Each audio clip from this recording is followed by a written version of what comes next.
할렐루야. 네, 우리는 지난 1년 동안 코로나19라는 바이러스와 치열하게 싸움을 싸우고 있는 중입니다. 물론 이 싸움은 그렇게 오래 갈 것 같지는 않습니다.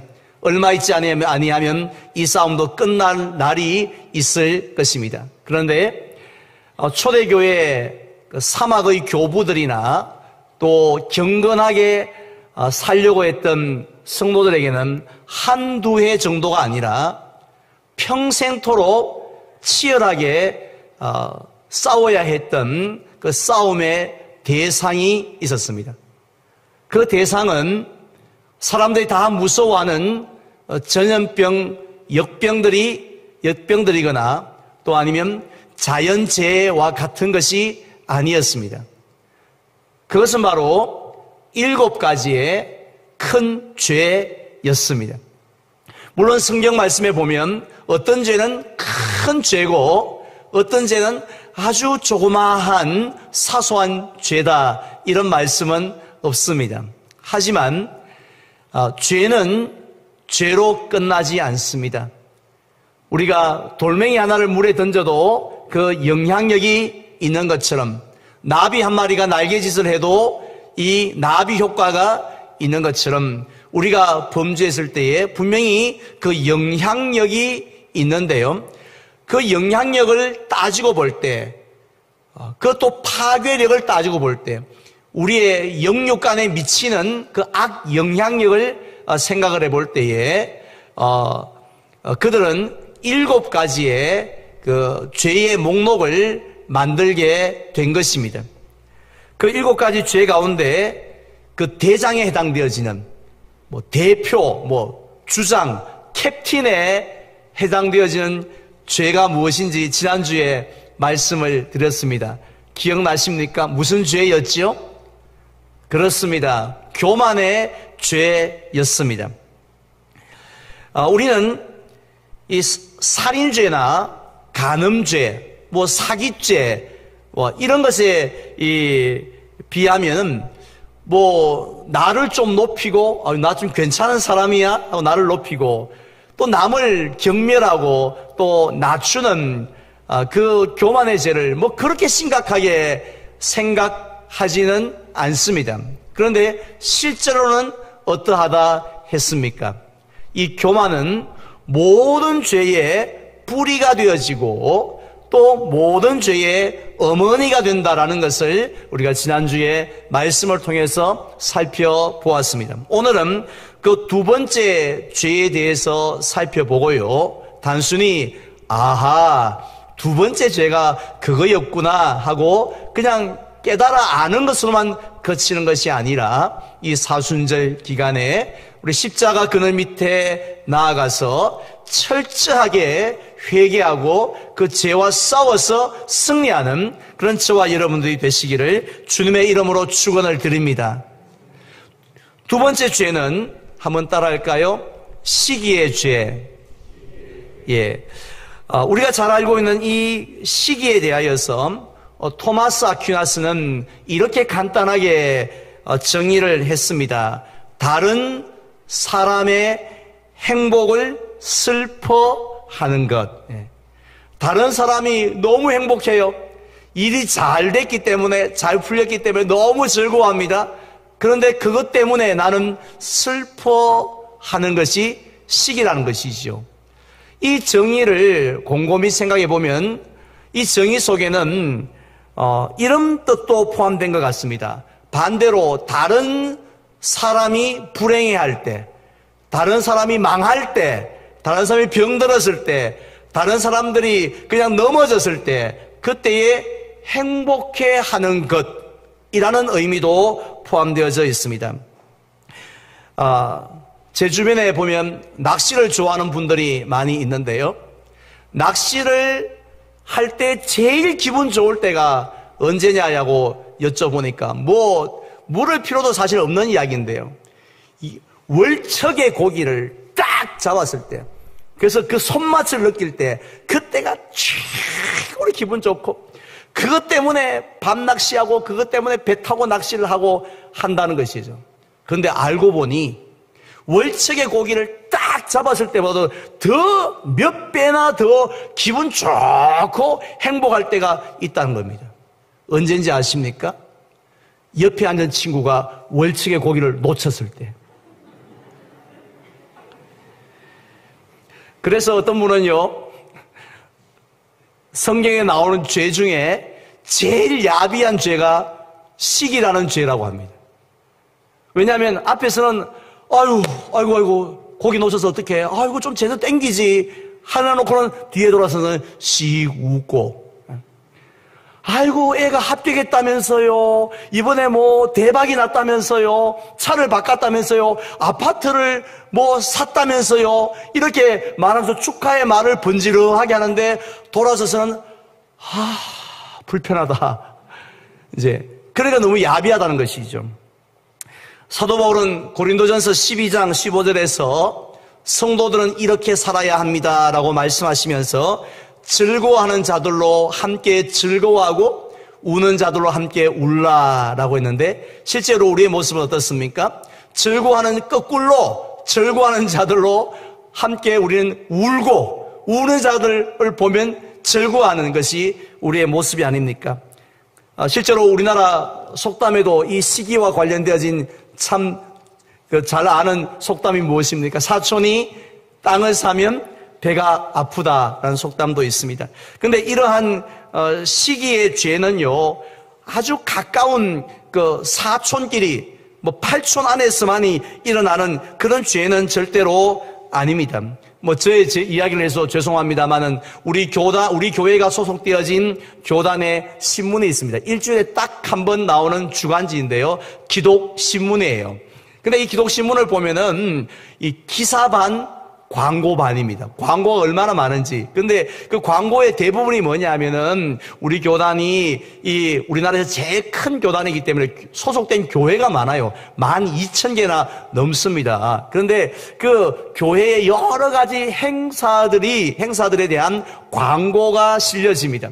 근데 얼마 전에 제가 그 광고를 보니까 제가 너무 잘 아는 그 교회가 뭐 크게 부흥을 했더라고요. 그래서 막 교회도 막 얼마나 거대하게 지었는지 뭐 전면, 그것도 뭐 칼라 광고로요, 교회에 전경을 이렇게 싣고 막, 그리고 그 교회 앞에는 막 정말 교인들이 빽빽하게 앉아서 기념사진을 한 사진과 더불어 한쪽 모퉁이에는 달덩이 같이 환한 얼굴로 제가 잘 아는 목사님이 웃으면서 그렇게 있는 정명사진을, 보통 사람들 앞으로 찍는 것도 아니고 보는 옆으로 탁 이렇게, 그런 사진을 볼 때 제 마음이 어땠느냐 하면 그 기사를 보는 순간 갑자기 우울해지는 거예요.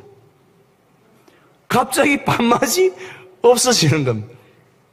뭐 어디 한 대 얻어맞은 것처럼 그렇게 뭔가 이게 마음이 씁쓸한 게 이게 가득 나를 지배하는 것을 느꼈습니다. 어디 그것이 목사에게만 일어나는 일이겠습니까? 우리는 이러한 시기의 죄를요, 교만의 죄처럼 그렇게 심각하게 생각하지는 않습니다. 그래서 그대로 대부분 다 시기의 마음이 일어나면 원래 그런 거다, 원래 사촌에 논 샀으니까 뭐 배가 아픈 거지, 뭐 내가 잘못했나, 논산 자기가 잘못했지 하고 시기를 지극히 당연하게 생각하고 방치를 합니다. 아예 죄 취급도 하지를 않습니다.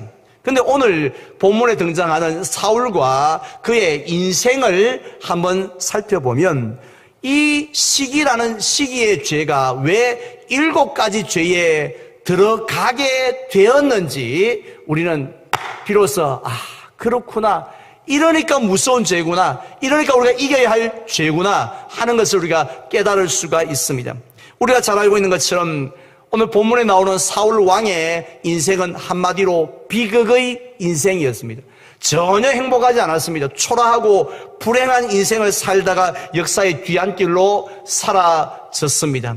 하나님께서 보실 때 얼마나 안타까웠겠습니까? 그런데 그의 비극은 어디에서 시작되어졌느냐 하면 아무도 모르는 지극히 조그마한 행동 하나에서 그의 비극이 시작되어져 그의 인생 전체를 망하게 했다는 것입니다.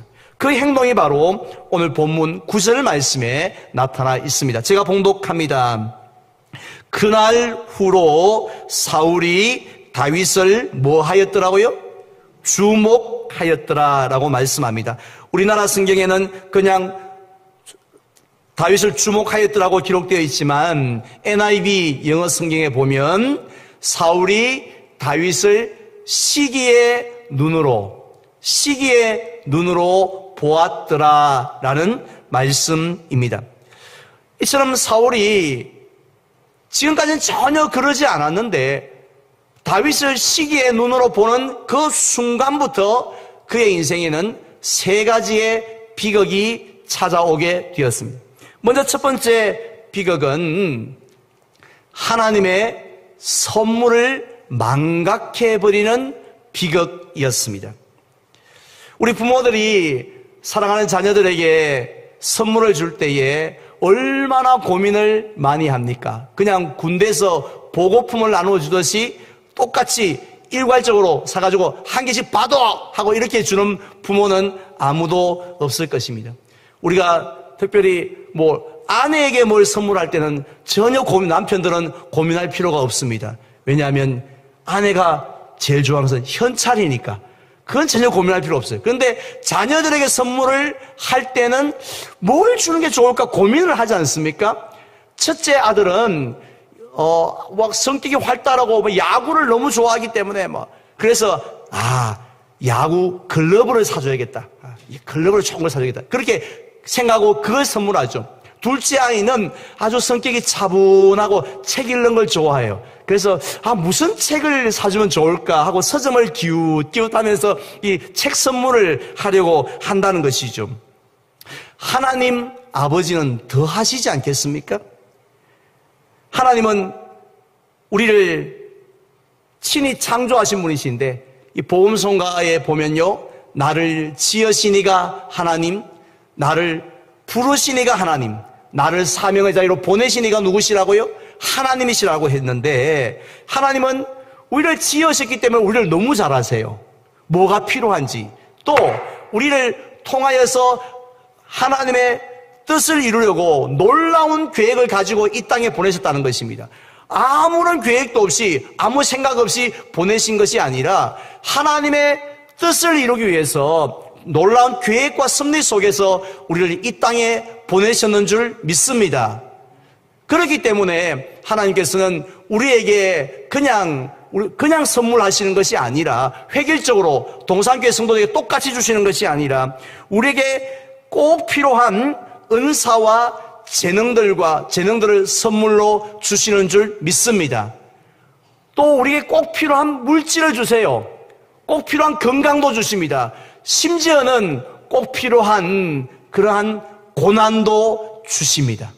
좋은 것들만 주시는 것이 아니라 때로는 고난이지만 때로는 힘든 거지만 육체의 가시와 같지만 그것이 하나님의 뜻을 이루는데 필요하다 생각하시기 때문에 하나님께서 모든 것들을 준비하셨다가 우리에게 주실 줄 믿습니다. 따라서 오늘 이 자리에 앉아 계신 성도님들 가운데서 나는 이 교회에 아무 필요가 없어, 아무 도움이 안 돼, 이런 분 혹시 계십니까? 실제로 그게 잘못된 생각이에요. 하나님께서 우리 각자를 주님의 몸된 교회로 오게 하시고 한 지체를 이루게 하신 것은 인간적으로 볼 때는 도움이 안 되는 것 같지만 없어서는 안 되기 때문에 보내셨는 줄로 믿으시기를 바랍니다. 그래서 우리에게 필요한 모든 선물들을 우리에게 주셨다는 것이에요. 사울 왕도 예외가 아닙니다. 하나님께서 그를 이스라엘의 초대 왕으로 세우실 때 모습을 한번 보십시오. 그는요 정말 괜찮은 사람이었습니다. 사무엘상 9장에 보니까 이스라엘 자손 중에 이 사울보다 더 준수한 자가 없었더라는 말씀이 있습니다. 그는 남다른 탁월한 신체 조건을 가진 겁니다. 싸움할 때 너무 유리한 신체를 가졌어요. 그래서 그는 이스라엘 백성 군대를 이끌고 전쟁터에 나가서 많은 승리를 거두었던 그런 왕이었습니다. 뿐만 아니라 그가 왕이 되어 계시기 전에 아버지의 암나귀를 찾기 위해서 사무엘을 찾아가는 장면이 나오는데요. 그때도 사람이 얼마나 예의가 바른지 아주 잘 가정교육을 잘 받은 사람이 틀림없었습니다. 특별히 사무엘이요, 그 사울을 향하여서 네가 이 나라의 왕이 될 것이다 라고 했을 때에 뭐라고 합니까? 아니, 제가 소속되어진 지파는요, 12지파 가운데 제일 미약한 지파인데요. 또 그 미약한 베냐민 지파 속에서도 우리 가족은 또 제일 또 이 약한, 보잘것없는 그런 가족인데요. 이렇게 말할 정도로 겸손한 사람이었습니다. 하나님은 교만한 자를 대적하시고 겸손한 자에게 뭘 주신다고요? 은혜를 주시는 줄 믿습니다. 바로 그런 겸손이 사울 왕에게 있었다는 것입니다. 실제로 그가 왕으로 백성들이 다 모인 자리에서 제비 뽑기를 통해서 왕으로 뽑혔을 때, 최후의 왕으로 뽑혔을 때 어디에 있었습니까? 행구, 그 짐짝 뒤에 숨어서 아이고, 나 같은 사람이 무슨 왕이에요, 부끄러워요 하고 그렇게 몸을 숨겼던 사람이었습니다. 이 모든 것들이, 사울 왕이 가졌던 이 모든 것들이 다 어디서부터 왔습니까? 야고보 사도가 말씀했던 것처럼 각양 좋은 은사와 온전한 선물이 다 위로부터, 빛들의 아버지께로부터 주어졌는 줄로 믿습니다.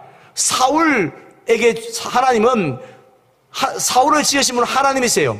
사울을 통해서 이스라엘을 다스리려고 했던 것은 하나님의 뜻이었습니다. 이 뜻을 이루기 위해서 하나님께서는 사울에게 각양 좋은 은사, 제일 좋은 것들을 허락하여 주셨다는 것입니다. 그런데 사울 왕이요, 다윗을 뭐 하는 순간? 시기의 눈으로 주목을 하는 순간 하나님께서 주셨던 그 많은 것들이 다 어떻게 되느냐? 기억의 마음의 땅 속에 묻혀버리고 말았습니다.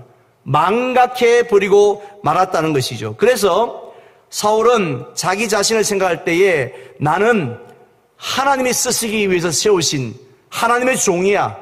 다 하나님이 주셨어. 내 키도, 내 용맹도 이렇게 생각했던 것이 아니라 이 세상에서 가장 초라하고 다윗과 비교해 볼 때 나는 아무 가치도 없고 아차하면 나라를 저 다윗에게 빼앗길 수 있는 그런 부족한 사람이라고 생각하면서 늘 불안과 초조 속에 사는 삶을 살았다는 것입니다.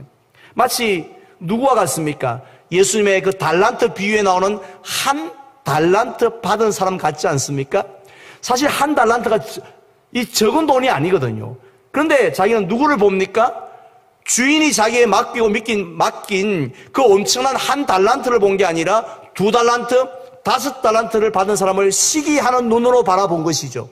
그러니까 이 한 달란트는 아무것도 아닌 거예요. 이 받은 것도 아닙니다. 날 무시해? 내가 얼마나 못났으면 한 달란트를 줘? 하고는 어떻게 하죠? 에이, 땅에 파묻어 버리지 않습니까? 사울이 자기의 모든 것들을 파묻어 버립니다. 생각하지도 않습니다. 이런 모습을 하나님께서 보실 때에 얼마나 사울이 보기에 안타깝겠습니까? 내가 너를 쓰려고, 내가 너를 이스라엘의 왕으로 쓰려고 내가 지었는데, 이렇게 귀한 것을 줬는데, 아니 그것을 잊어버리고 살아가다니 안타까우셨을 겁니다. 오늘날 우리들도 마찬가지입니다. 남을 시기하면 시기할수록 우리 자신이 초라하게 여겨집니다. 왜 우리가 시기하는 죄를 이겨야 하냐면 내가 누구를 시기하고 배아파하고 부러워하게 되어지면 그 순간부터 내가 초라해진다니까요. 하나님이 내게 주신 그 많은 구원의 은혜, 또 많은 은사와 능력, 이런 것들은 다 땅속에 묻혀버리고 나는 아무것도 쓸모없는 그런 존재로 여겨지기 때문이라는 것입니다. 따라서 시기하는 죄를 짓는 사람들은요, 온 세상을 다 가지면 시기를 하는 마음이 없을까요? 아니에요. 온 세상을 다 가졌어요. 넘부를 게 하나도 없어요. 아니 부러울 게 뭐가 있어? 부족한 게 하나도 없는걸요? 싶으지만 누구를 시기하게 되어지면 자기가 가지고 있는 것은요, 아무것도 아닙니다. 뭐 이건 뭐라고, 뭐 건강 뭐라고, 뭐 그거 없는 사람 어디 있다고 하면서 하나님 앞에 감사가 사라져 버리고 아주 낮은 열등감, 낮은 자존감 속에 살게 하는 것이 무슨 죄요? 시기의 죄의 무서움이라는 겁니다. 다음 두 번째로 사울이 시기하였을 때에 뭘 허비합니까? 하나님의 무엇을요? 시간을 허비하였습니다. 사울이 다윗을 시기한 순간부터 그의 생각은 안저나 서나 자나 깨나 한 가지뿐이었습니다. 무엇이죠? 어떻게 하면 저놈 다윗을 죽여버릴까 하는 생각을 하지 않을 수가 없었습니다. 그래서 오직 어떻게 하면 다윗을 끌어내릴까? 전쟁에 가서 죽여버릴까? 또 아니면 뭐 자객을 보내서 끌어내릴까? 어떻게 하면 끌어내릴까? 내가 하면 직접 손을 봐? 그냥? 이렇게까지 그 생각에만 빠져 있었다는 것입니다. 특별히 사무엘상 24장에 보면요, 사울이 이스라엘 군대를 거느리고 블레셋과 전쟁을 하고 있었는데 어떤 사람이 막 허겁지겁 달려와서 보고를 합니다. 왕이시여, 다윗이 있는 곳을 발견했습니다. 엔게디 황무지에 있는 걸 내가 확실히 봤습니다. 하고 말하자 사울 왕이 어떻게 합니까? 전쟁을 멈춥니다. 더 이상 전쟁할 생각하지 않아요. 그리고 이스라엘에서 택한 특공대 3,000명을 데리고 다윗 잡으러 돌격 앞으로 하고 달려갑니다. 하나님의 뜻은 그거 아니지 않습니까? 하나님이 기뻐하신 일에 올인 하는 것인데 하나님이 자기를 왜 왕으로 세우셨는지 안중에도 없습니다. 그건 뭐 다 뒷전으로 물리쳐보고 오직 자기가 미워하는 사람을 없애는 일에 모든 시간을 허비하게 된 것입니다. 그런데 그 시간은 누구의 시간이에요? 사울 자신의 시간이 아니라 하나님의 시간인 줄 믿습니다. 사도 바울은 너희가 뭘 아끼라고 했습니까? 돈을 아끼라 하지 않았습니다. 뭘요? 세월을 아끼라고 했습니다. 세월은 영어로 opportunity, 기회입니다. 기회를 아끼라는 거죠. 하나님이 우리에게 주신 기회가 있는데 그 기회를 놓치지 말라라는 것인데 시기하면 놓칩니다. 그래서 시기하느라고 하나님이 주신 기회를 놓쳐버리고 엉뚱한 일에 괜히 혼자 배아파하고 혼자 씁쓸해하고 혼자 우울해하고 혼자 마음으로 잘못되기를 빌고 그러면서 이렇게 그 소중한 시간들을 허비해버리고 생각들이 엉뚱한 곳으로 자꾸만 향하게 된다라는 것입니다. 마지막 세 번째로요, 사울이 시기함으로 하나님의 도우심을 받지 못하게 되었습니다. 물론 시기 때문에 이제 하나님의 선물을 땅에 묻고 사는 것도 참 어리석고 하나님이 주신 시간을 낭비하는 것도 어리석지만 사실 이 세 번째가 참 중요하지 않습니까? 우린 이것 때문에라도 시기의 죄를 이겨야 합니다. 하나님의 도우심을 받지 못한다는 거죠. 오늘 시간 관계상 읽지 않았습니다만은 12절에 보면 이런 말씀이 있습니다. 여호와께서 사울을 떠나 다윗과 함께 계심으로 했습니다. 여기서 사울을 떠났다라는 말씀은 더 이상 사울을 도와주지 아니하셨다는 거예요. 은혜를 베풀지 아니하셨다는 겁니다. 그렇다면 왜 이 말씀을 오늘 문맥을 볼 때에 왜 하나님은 갑자기 사울을 떠나게 되셨을까요? 우리는 이 말씀이 어떤 사건 속에 들어있는지 살펴보면 바로 이 10절에 보면 그 이튿날 하나님께서 부리시는 악령이 사울에게 힘있게 내림에 해서 이 악령이 사울에게 임한 사건과 뭔가 관련이 있는 것은 틀림이 없습니다. 근데 그 악령은요, 사울로 하여금 나중에 뭘 하게 합니까? 그것도 왕을 위해서 수금을 타고 있는 다윗에게, 또 나라를 구한 다윗에게 단창을 들고 내가 저 다윗을 단창으로 찔러가지고 벽에 박아버려야겠다 하는 마음으로 창을 던지게 한 것을 볼 수 있습니다. 결국 이런 사실을 볼 때 그 악령의 정체는 무엇입니까? 시기의 영, 질투의 영이라는 것이죠. 우리는 흔히 그냥 질투가 일어나면 뭐 그럴 수 있지 쉽게 생각합니다. 죄를 지어도 뭐 그럴 수 있지 생각을 합니다. 그런데 영적인 눈으로 바라보게 되어지면 우리가 죄를 짓는 데는 악한 영이 항상 역사한다는 사실을 우린 기억해야 됩니다.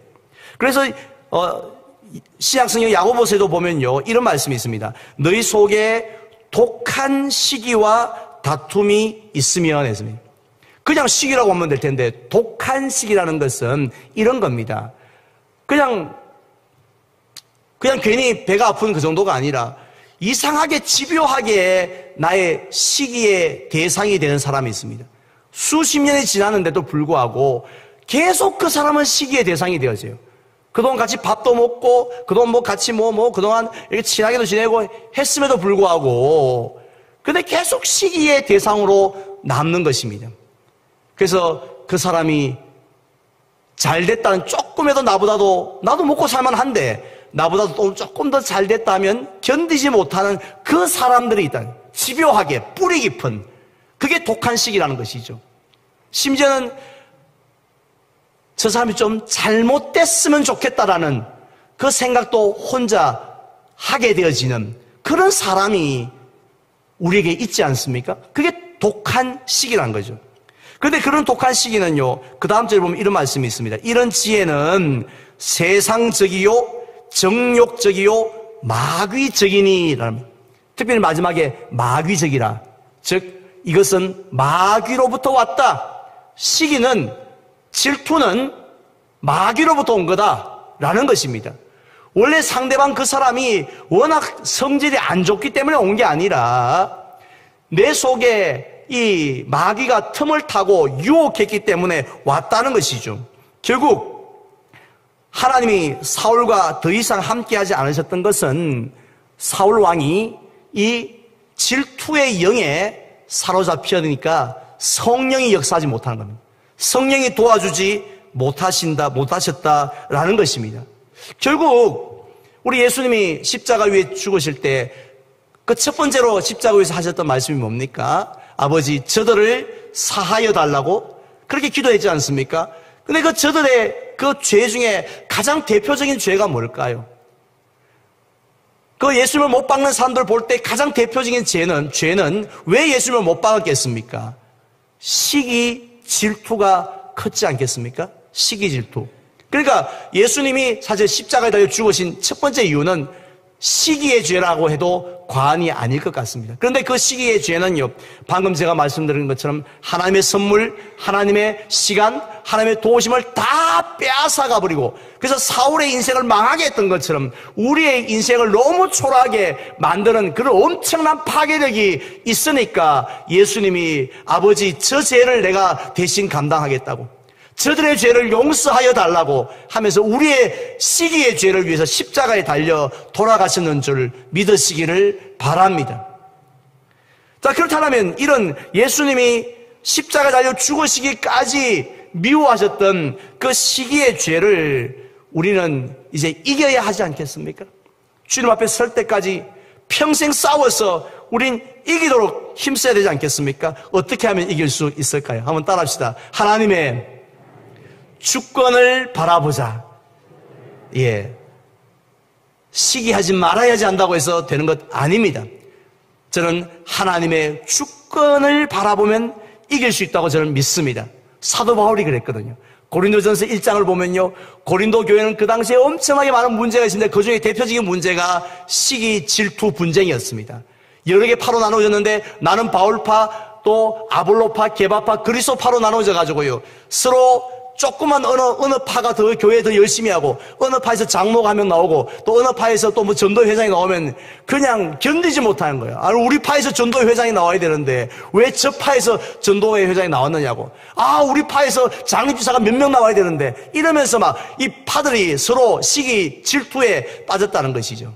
그때 그런 교인들에게 사도 바울이 편지를 씁니다. 그러면서 뭐라고 말씀하시냐면 고린도전서 3장 6절에 보면요, 이렇게 말씀합니다. 나는 심었고 아볼로는 물을 주었으되 오직 하나님은 자라게 하셨느니라고 하면서 결국 누구를 보라는 겁니다? 하나님을 좀 보라는 거죠. 하나님의 주권을 보라는 것입니다. 바울을 세우고 아볼로를 세우고 베드로를 세우고 하셨던 이유가 뭐냐면 그것은 다 하나님이 세우신 거라는 거죠. 하나님이 너희들을 위해서, 교회를 위해서, 하나님의 나라를 위해서 세워졌다는 것입니다. 그러니까 그 하나님을 좀 보라는 것입니다. 보통 사람들은 누구를 봅니까? 다른 사람이, 내 옆에 사람이 나보다 얼마나 더 잘생겼는지를 보아요. 얼마나 더 넓은 평소에 사는지를 봅니다. 얼마나 더 몇 칸 더 높은지를 봅니다. 그래서 보자 사람을 만나자마자 그 사람과 나를 비교하기 짜자자자 비교해서 내보다 조금이라도 부족하면 무시해버리고 조금이라도 높으면 우와 하고 부러워하는 정도가 아니라 시기하고 질투하게 된다는 거죠.